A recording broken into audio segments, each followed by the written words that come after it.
अनीस प्रमोद ज्योति के मामले में ऑनरेबल दिल्ली हाई कोर्ट ने डोमेस्टिक वायलेंस के मामले पे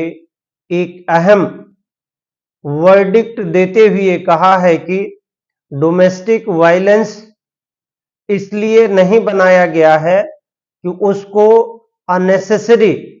हरेसमेंट करने के लिए फाइल किया जाए, और अगर किसी एक एक्ट में कोई केस चल रहा है या फाइल हुआ है और पैरेलली दूसरे भी एक्ट में सेम सिचुएशंस और सेम मैटर को इनवोक करके फाइल किया जाता है, तो एक हिसाब से अगर ये देखा जाए तो एक ही मैटर में दो बार पनिश करने का तरीका है। और ऑनरेबल कोर्ट ने यह भी कहा है कि इसको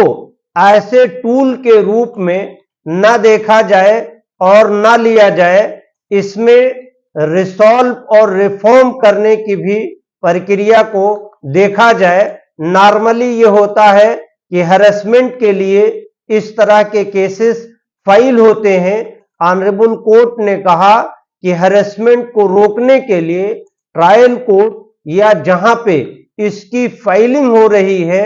उस प्रिसाइडिंग ऑफिसर को उसकी तथ्य परिस्थितियों और उसके इन्वायरमेंट को देखते हुए ओरल और रिटन स्टेटमेंट को एग्जामिन करते हुए फर्दर प्रोसीड करना चाहिए। और ऑनरेबल कोर्ट ने कहा कि अगर कोई मेंटेनेंस डीबी एक्ट में बांध दिया जाता है या लायबिलिटी फिक्स कर दी जाती है और किसी के जरिए से उस लायबिलिटी को पे नहीं किया जाता है, तो ऐसे में सिटीजन्स को जेल ना भेज करके